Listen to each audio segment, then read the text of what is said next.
Assalamualaikum warahmatullahi wabarakatuh. Sebelumnya izinkan saya untuk memperkenalkan diri. Nama saya Muhammad Baharudin Yusuf dengan NPM 20257 dari Filsafat Hukum kelas F yang diampu oleh Bapak Muhammad Alfi Pratama S.Phil MPhil.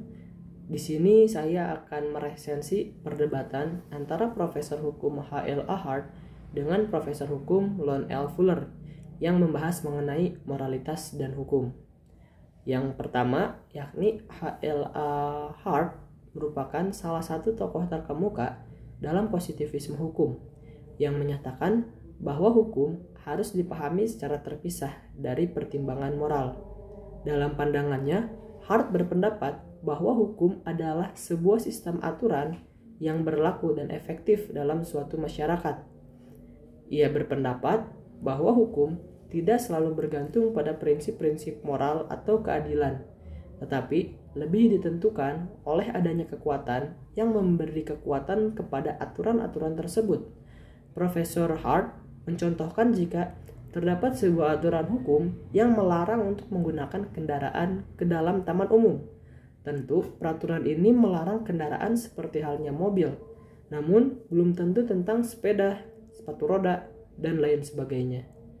Profesor Hart mempertimbangkan bahwa kata-kata dalam peraturan hukum harus memiliki beberapa contoh standar agar tidak menimbulkan keraguan dalam penerapannya.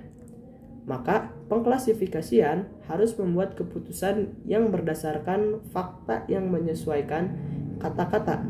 Sebaliknya, dalam penerapan hukum harus memiliki tanggung jawab dalam memutuskan kata-kata dapat mencakup atau tidaknya untuk suatu kasus yang sedang ditangani.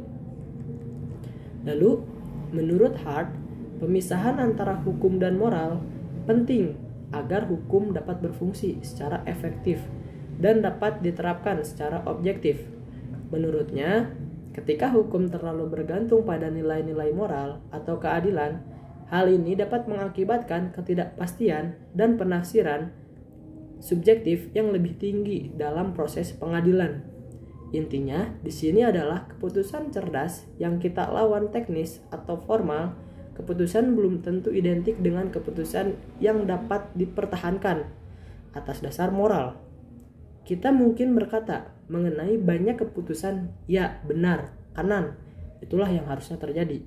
Dan yang Profesor Hart maksud hanyalah beberapa tujuan saja atau kebijakan yang diterima telah dicapai. Kita boleh tidak bermaksud untuk mendukung kepatutan moral dari kebijakan atau keputusan tersebut. Jadi, perbedaan antara keputusan mekanis dan yang cerdas dapat direproduksi di dalam sistem yang didedikasikan untuknya. Mengejar tujuan yang paling jahat. Hal ini tidak ada dalam suatu kontras, hanya dapat ditemukan dalam sistem hukum, seperti sistem hukum kita, yang bersifat luas mengakui prinsip-prinsip keadilan dan tuntutan moral individu.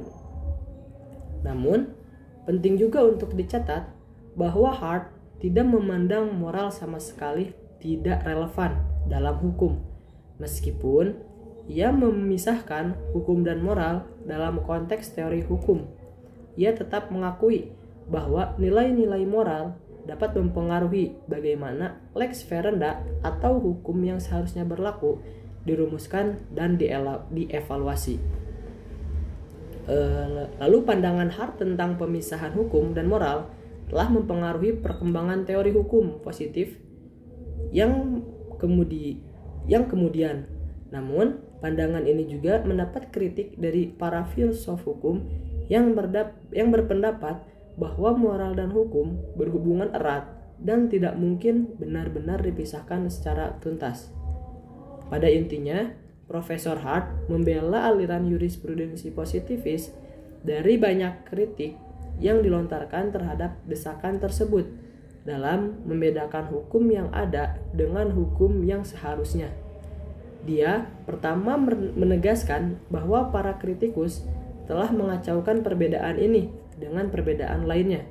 Teori-teori positivis tentang hukum patut mendapati kritik dan kemudian mempertimbangkan manfaat dari pembedaan tersebut.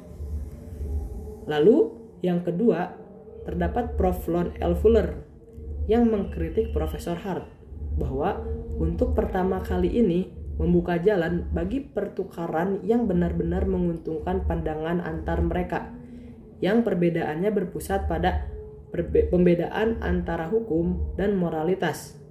Sampai sekarang belum ada penggabungan yang nyata, pertikaian antara kubu lawan.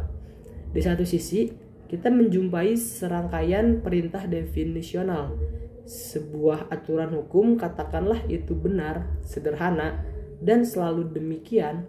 Perintah dari penguasa, aturan yang ditetapkan oleh hakim, prediksi masa depan, timbulnya kekuatan negara, pola perilaku resmi, dan lain-lain. Profesor Lon L. Fuller memiliki pandangan yang berbeda dengan positivisme hukum dan pemisahan tegas antara hukum dan moral. Fuller mengkritik pandangan positivisme yang memandang bahwa ketaatan terhadap hukum hanya ditentukan oleh faktor-faktor teknis seperti penciptaan dan penegakan hukum yang efektif.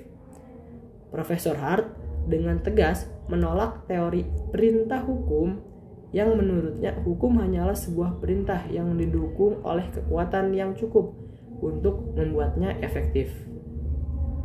Lalu, Profesor Lon L. Fuller berpendapat bahwa agar hukum dapat dianggap sah dan layak ditaati, ia harus memenuhi suatu serangkaian prinsip yang ia sebut sebagai hukum yang harus dipenuhi atau the inner morality of law.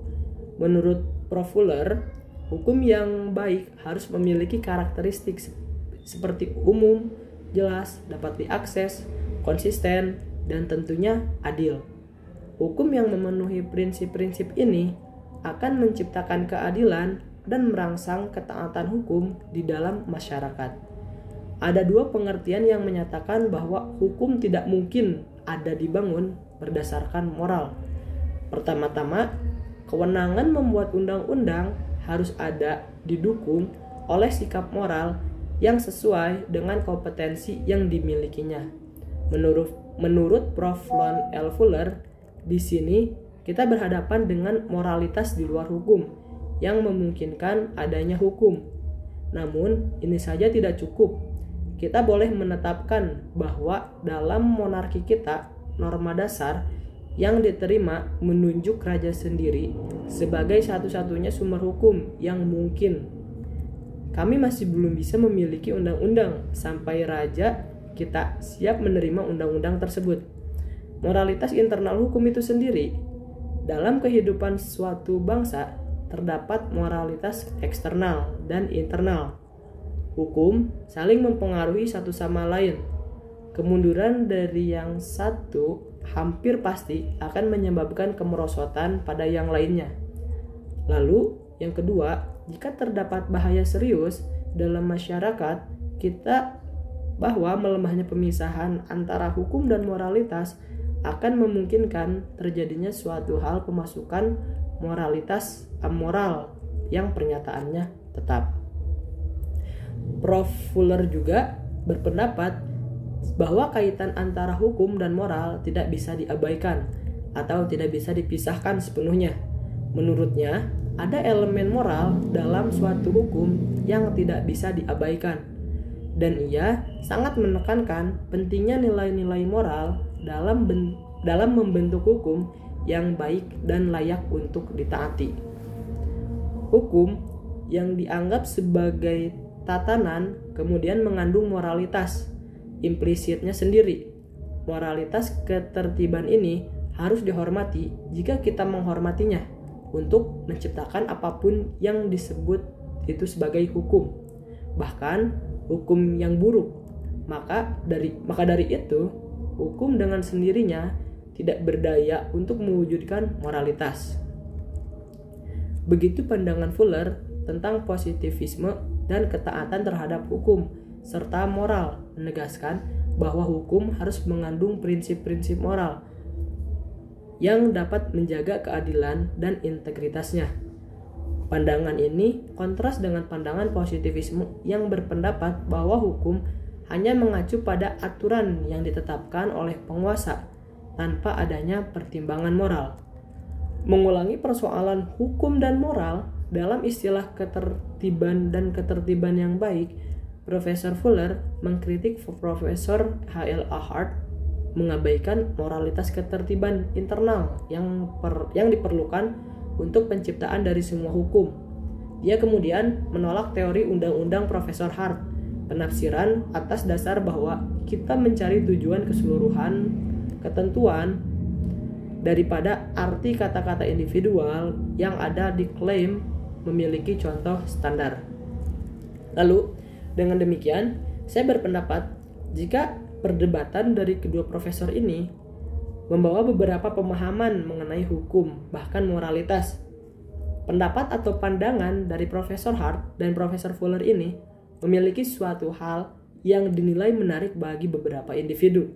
Tetapi, bagi saya, opini yang disampaikan oleh Prof. Lon L. Fuller yang dirasa relevan karena dibuatnya suatu aturan hukum dapat didasari oleh kejadian atau segala sesuatu fakta yang terjadi di lapangan.